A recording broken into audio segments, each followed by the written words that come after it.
I'm Eric Russell. I am out and about at Firehouse Theater's production of The Rocky Horror Show. You guys put on a magnificent production tonight. Absolutely loved it. Thank you. I'm going to start with, she's like, oh, yeah,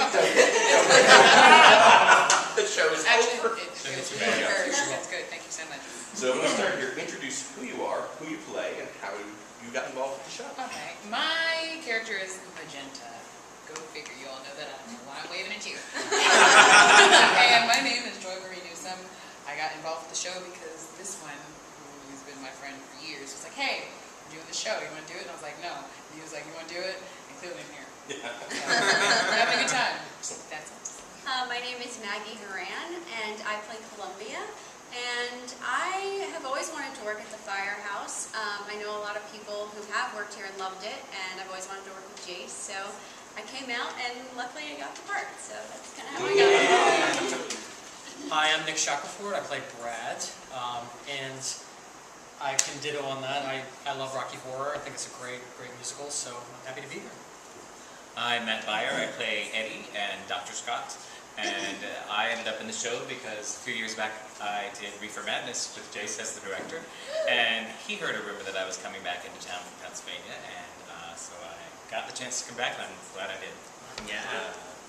I'm Holly Sullivan. I'm actually the costume designer, not the cast member. I know, my look might be deceiving, but I'm strictly the costume designer.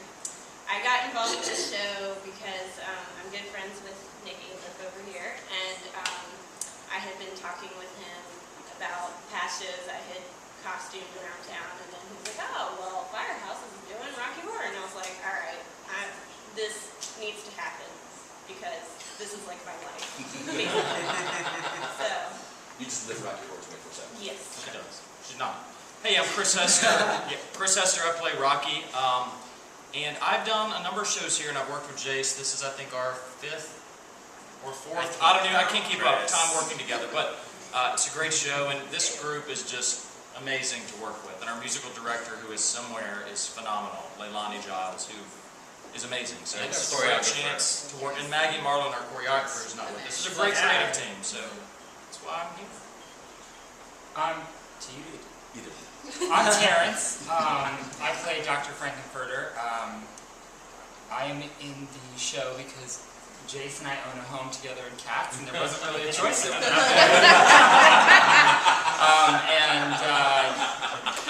It's great working with my partner and working with someone who is constantly challenging me, because I did not want to wear the heels in the beginning. I kind of wanted to be Brad. Well, I'm Jase Smith, and I'm doing this show because Terrence and I own 4 cats. No, seriously, I'm doing this show not because of the Rocky Horror Show, but because I love working with each and every one of these people on stage, and I can't imagine working with anyone else. Aww. I'm Allie Weplow. I play Janet, and I have worked with a lot of this lovely team before on the Great American Trailer Park Musical and loved it, and needed more. I love that we're doing something that you won't see anywhere else. I'm Nicholas Saliff. I play Riff Raff. I went to school here. I was in Richmond for a couple of years. I worked on Brent with half of these lovely people here. And I had the time of my life. And I went away for a while and kind of lost myself. And they gave me a call to come down and do this. And I was just going to come down for the summer, but I moved back because I would love to keep working with all the same people that are here over and over again, because I can't see them. The best peer pressure. My name's Alexander Gerber. I'm in the ensemble. I'm in this show. Met Jase a few years ago at ECU. I was an undergrad. He was a grad student. He was a TA for one of my classes, and we became just this great mentoring relationship. And then I had the opportunity to do Reefer Madness, which just was so much fun that when he asked me to work with him again, there was no question. Here I am. Thank God. Hi, I'm Joe Winters, and I'm in the the ensemble as well, and I've previously worked with both Alex and Nick Shackelford. Ferd. I'm sorry, I can't say your name right now. But yeah, and they needed an ensemble, and they both recommended me, so I am very thankful they did that. And I'm here now. Yeah. Hi, I'm Mauricio Marces, and I'm also in the ensemble.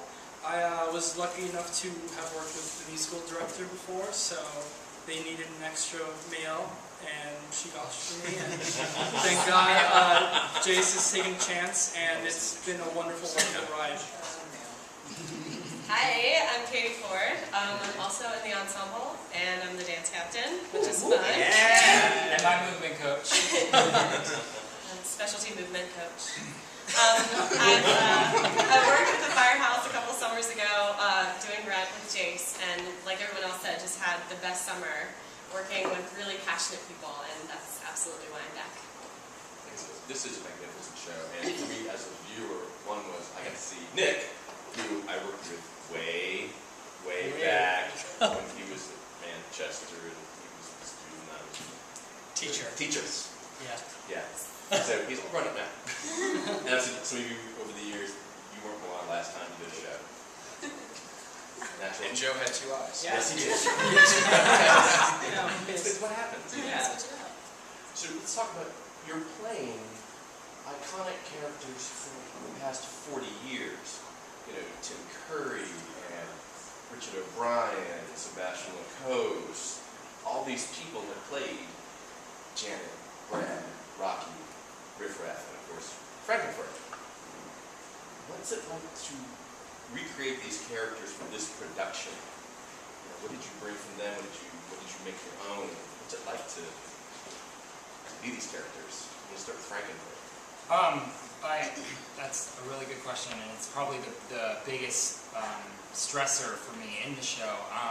I think that when we started the process, the biggest thing was we're creating this world. We're not mimicking this world. We're not making a parody of what we've seen. Janet has to be Allie's Janet. Janet needs to find her way through the show the way she does. And it was the same for Frank and everyone on stage. So I had to look at it and say, what does Frank want? Aside from being turned on from wearing corsets and wearing shoes, you know, how does he own this club? And I literally could not watch the movie. I watched it once and I was like, I can't do that again because I'm going to end up being Tim Curry on stage. And people are going to be like, fail. So, it had to come from me. I had to find the movement in my body and in the heels, and yeah. Brad. I definitely agree. I mean, we started with the concept, and once I started to look at Brad a little bit more in depth, I started to realize that, you know, he really wants that job, and he really wants that structure. You know, the house maybe with the picket fence and the promotion. You know, he starts the show talking about promotion and getting married and, you know, that structure. And then, you know, I think that really sets a certain point of contrast for what they're about to step into. And I personally, discovering my relationship with Janet, I started to realize that Janet kind of, in my opinion, wants something a little bit different than Brad, maybe to explore a little bit more. So I think that once we get into that club, you start to realize, oh, it's Brad's insecurities start to come out, and Janet obviously seems to want to explore. And I think Brad wants to explore a little bit sexually too, but he's so, I don't even think he knows that he wants to explore until the top of Act 2, when he gets manhandled. But I think it's, you know, when they step into the club, they become the freaks, you know? And so I think that is a really interesting switch. So, and looking at the lyrics and the words, I mean, this isn't a show to really overanalyze, obviously, but it's something that I definitely started to pick up about Brad, so that's kind of where his journey goes. So. What was wonderful about the Rocky Horror Show when it first came out was that it was raw and gritty and new and different and shocking, and the movie has become so beloved, and that's a wonderful thing and a separate thing, but we're comfortable with it. So we are keeping the spirit of the show alive in a different and equally important way by looking at what is shocking and new and different. now. So, of course, we love and we honor the movie, but I think that we are, keeping the interest alive and getting new audience members interested by re-examining what the show meant to do in the first place. I really loved your riff rap. I've seen several riffs over the years, and I really enjoyed your interpretation of riff. Talk about that. Well, the original riff raff is the author of the piece, Right. so that's got a lot of weight to it that I'm like, no, I'm not even going to touch that. I'm not even going to go near it. He created this world, and then he created this character for himself within this world. So the best thing for me to do, it's going to sound really simple, is just enjoy all the people that are here and how open they are, and I got to find certain things with them. We have a wonderful, wonderful music director who allowed us to use our voices to our best abilities and to their most capability, and I thank her very much for that. And I think that's really, it's simple. I let this part be me more than anything else because I would fail otherwise. As an ensemble cast, you guys have moments on stage, and when you first make your entrance before time and stuff, you guys are just on. What's it like to be the ensemble and just have these little moments you just get to be little party goers at the club? Jase definitely wanted specific characters for each of us, and even though we are this group, we each had to take on our own character, and even though it's not written, it was very specific for each of us, and I think that really helped us a lot too to get this chemistry. We talked about what are your relationships with each other, what's the history in this world that we've created, and so that really helped us a lot. And same with the choreography, Maggie was very, make sure you have the moves now, but tailor it to how you move and make it your own, and so it really breathes air into everything and freshens, and it's new and different for each of us every night. And even though we don't have written lines or much interaction with the principals, we have these characters that we've been given the freedom to create for ourselves, and so hopefully if we're being successful up there, even though we're not speaking, there's a story for us too. We're not just the backdrop. Well, hopefully. Each of us kind of created our own story as to why we were here. Some of us are regulars, some of us are here for the first time. And of course, our beloved Master Frank over here was kind enough to give us each our own little stage names. Yeah. Are these repeatable? I'm Ruby. Rubes. I go by Coco. They call me Baby Flex. And that's it, Nancy.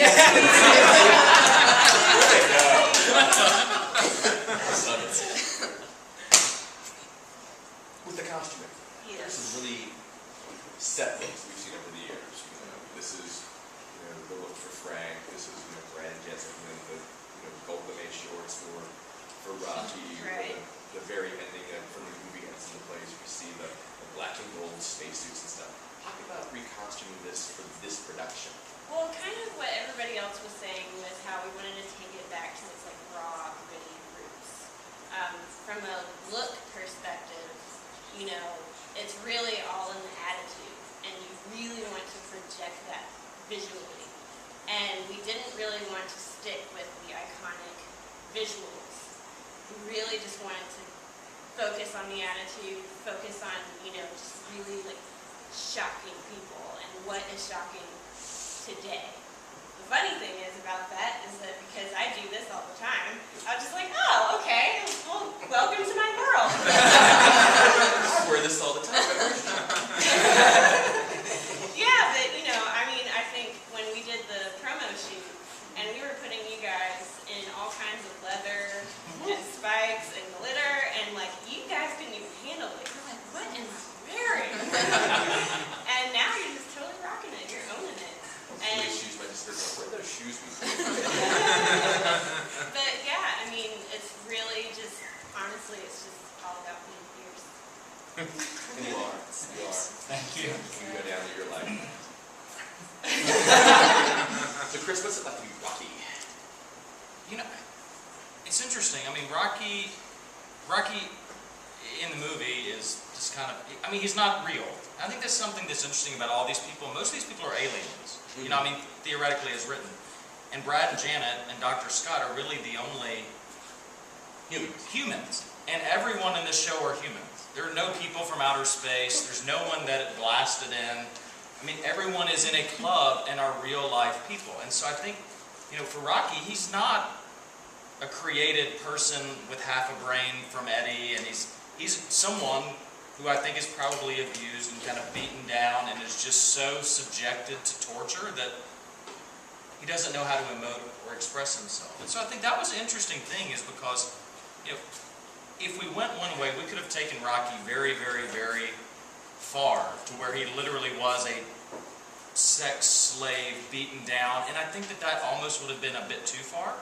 But he's, I think, someone who is very much he's Frank's sort of new person, the new person he's kind of taken hostage in the club, you know, and his little toy. And I think when he's kind of unveiled, he's like, what in the world am I doing here? I don't want to be here, I'm terrified, who are these people? And he wants to get away, and doesn't know how to express himself or anything. It's interesting. You've got some great musical numbers here. I loved you when you sang I'm Going Home. It was thank very you. simple.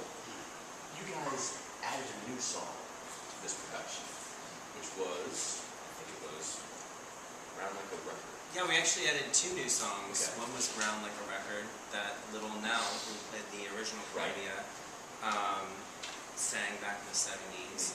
And we added Shock Treatment from the movie sequel that Richard O'Brien wrote. And what I wanted to do as a director with that was not just to throw something that Richard O'Brien fans will be like, oh wow. We wanted to create a story arc. We wanted to, you know, the Columbia character she tap dances, she wears a gold hat, and that's about it. There's not much that goes on there. And all these other characters have these full lives and are really realized.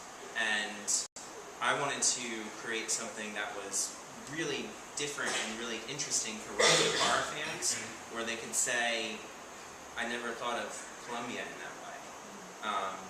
And so those songs we have in as you know, we build an arc to get to that place with Columbia in the end where she dies in Frank's arms. And, you know, having Rocky being able to leave in the end and not dying, it gives people a sort of redemption for that character that's sort of just this slave that, you know, has half of a brain, or split the brains between them, or whatever. So, you know, the whole point of it was just to make something different for Rocky fans, but also people that might not. I mean, the Rocky Horror Show is so recognizable. Either you love it or you hate it. No one is indifferent to it. You can watch it and you fall in love with it, or you turn it on in the first 5 minutes, you're like, it's not for me. So I feel like, you know, we wanted to give something to the fans and say, you've seen it a million times, you've seen people throw rice on the stage, look at it in this different way and think about it as something different. And for people that have never experienced it or wanted to experience it, let them come in and say, wow, I get it. So I think it just adds a freshness, and everyone does a great job with taking that on. What's your favorite Rocky moment from the show? Favorite song, favorite moment? Anyone? I have been waking up in the morning with Riff Raff's solo from Frankenstein Place stuck in my brain. So something about this, like 4 lines, and it's like my favorite part of the show. Anyone else? I'm personally a fan of the number that was added for Columbia, Round Like a Record. Yeah. I go in the shower and just start. And I want to hear that. There's another song that a lot of people, if they've only seen the movie, would never know, and it's a song that Brad actually sings, which is a really beautiful ballad. I mean, and what I like that we did here is we turned it into a chance to showcase. We've got an amazing band. Oh, yeah. I mean, so Nick sings incredibly rock on. Nick sings super well, and it was great. And then when they kind of added this sort of ukulele, I mean, it made it kind of this interesting juxtaposition of here's this guy who is like, why am I here? And he's pining for his love. And it's a beautiful song. I think that's actually turned out to be a One of my favorite. And I want to stop people and tell them, because they don't know just watching the show, that our amazing musical director, Leilani, when you order Rocky Horror, when you order the rights to do the show, you get like some lyrics and a CD. Yes, She that's it. orchestrated all of the music for this band. Like It's a amazing. boss. And the band, And too. transposed half of it. Yes. Several times. Shout out for Leilani. I'm kind of a fan of any song with a lot of drums in it. I love your take on late night double feature. Woo! Thank That you. opens and sets the stage, and that set the tone for the show. When that started, I was like, I'm in. She was singing like that from like day one. Yes. It was on. Joyce at the bar. Thank you. Bar setting. What do you want people to take away at the end of the show? What do you want them to walk away with? Costumes. I want that headdress. Something I've noticed is usually towards the end of like watching a movie, you're kind of like, okay, you know, things are finishing up, people are dying, okay. But in the show, and especially from being able to see the audience, it's a lot more emotional, I feel like, especially with Columbia dying. Frank singing "I'm Going Home." Spoilers. Yeah, so I feel like it's a lot more substantial now. I kind of just hope that people can go home and talk about it and think about what just happened. I was just talking, my grandparents saw it tonight, and I was just talking to my grandmother, and she was like, I'm not quite sure what happened really, but I think there's a message, and I'm going to think about it. And I think that's what people should take away. Show is grandma approved. Yeah. Just have fun. Yeah. The shows, no, I think Jase is Jase and the team threw a really neat idea and a new spin. And we're all having fun. You know, I mean, literally, this is the most fun and stress-free. I mean, people are kind of like, woo. If people just leave here and are like, that was a fun time. I didn't like that, but I had a good time sitting there for an hour and 45 minutes because it's short. That's really what I want. I mean, that's what I want people to take away. And I also think like it seems to be like almost like a sexual theme in Richmond Theater this summer. But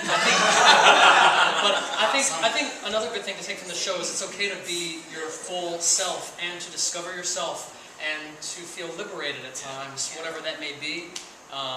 And so tying that into having fun, I think people should be able to leave and feel like not only did I have a good time, but you know, if it's okay to express yourself however you choose to express, as long as you don't hurt somebody else. And I mean, I remember when I got the costume renderings at the top of this at the top of this rehearsal process, and I was like, Right? so I would start working out. I was like, Lord.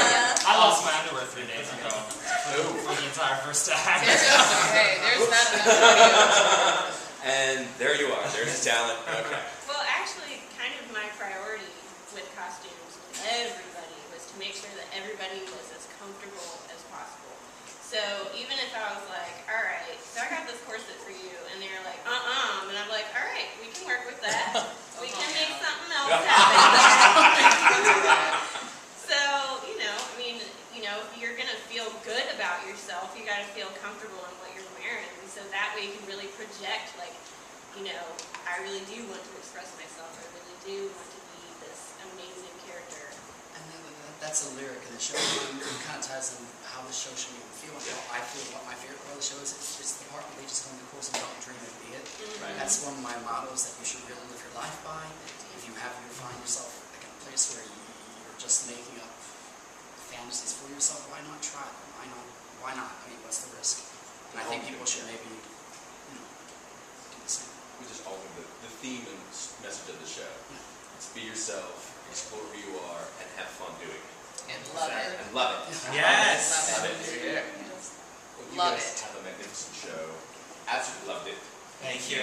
So I'm going to add just like, seen the movie 275 times, done the show 53 times, seen it, okay, loved it. Absolutely loved it. Thank you. So Rocky Horror Show is playing July 19th through August 19th here at Firehouse Theater. Tickets are available at www.firehousetheater.org. The Rocky Horror Show. Come see it. Be it. Guys, thank you once again for doing this. Thank you. Wilson. I've been out and about at the Rocky Horror Show. You never know. We're going to turn up next, so I'll see you next time. Bye.